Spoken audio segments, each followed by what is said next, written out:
lu tax si parce que lu mu wax nii Cheikh Oumar Diagne exactement loolu la wax. loolu la Cheikh Oumar Diagne. Cheikh Oumar Diagne dafa wax ne Ousmane Sonko moo rey Ablaye Ba loolu moo taxoon ñu poursuivre ko il vient de dire la même chose que Macky Sall moo rey nit ñi. loolu nga dégg.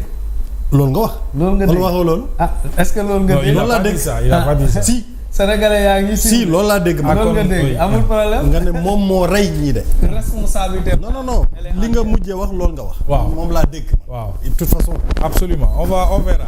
on verra voilà. Autre chose. Macky Sall n'était pas en train de justifier wala de dédouaner. Il expliquait ce qui s'est passé. loolu moo xew. et moi je suis surpris d'entendre monsieur Ndiaye dire que Macky Sall moo yor parquet bi donc ce qui veut dire instant bi nii yéen a yor parquet bi quoi. mais loolu c'est évident. yéen a yor parquet bi mais un juriste comme ça. mais le parquet dépend du ministre de la justice. le ministre de la justice dépend du je le sais très bien. donc bu gàtt ma pose la question. mais parquet bi kat nag dafa am kilifa. non parce que boo gisee ma poser question boobu. parce que ils ont tout le temps dit.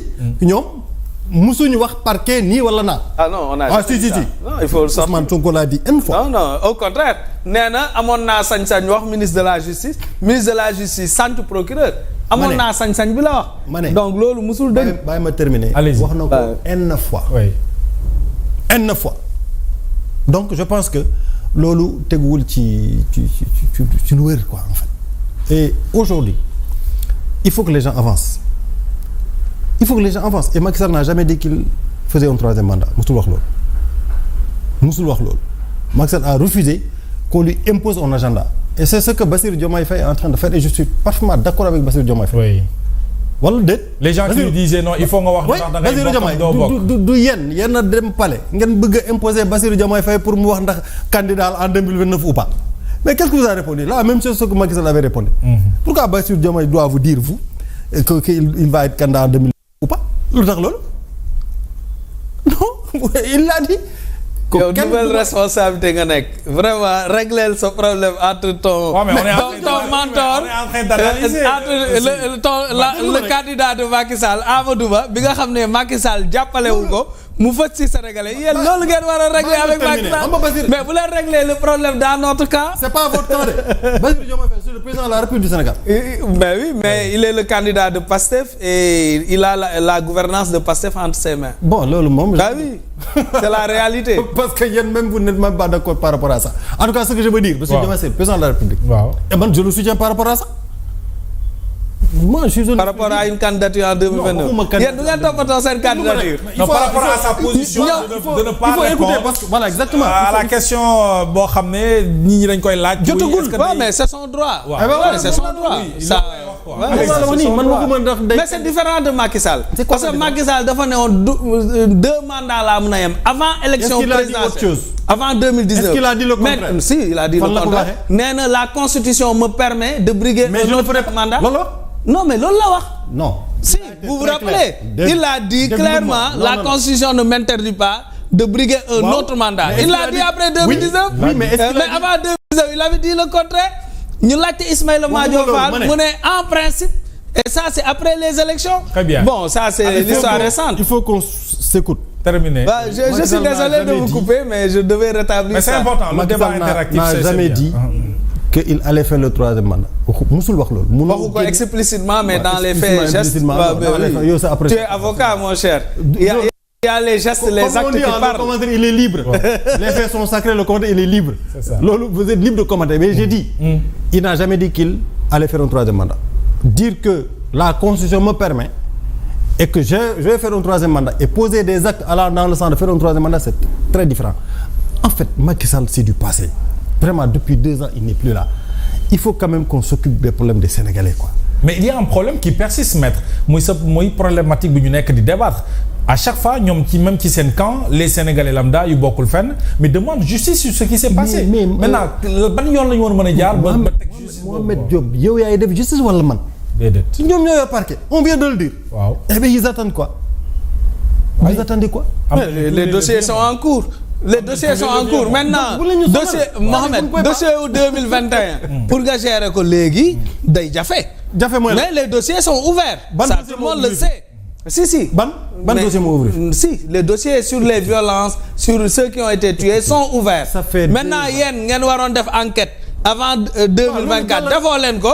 ñun vous nous rendez la tâche difficile de faire les enquêtes qui remontent 2021. Ce que les Sénégalais arrêtez de regarder dans le rétroviseur. Ce que les Sénégalais ne comprennent pas mooy pourquoi vous ne voulez pas abroger la loi d'amnistie. mais li ñu soxla woon. conseil constitutionnel nee nañu mën ngeen ko am te du ngeen ko. abroger waaye léegi kon def leen ko. mais soxla wuñ ko. waaye léegi faites li ñu soxla woon rek mooy les crimes ñu mun leen poursuivre. ak meurtre yi mais.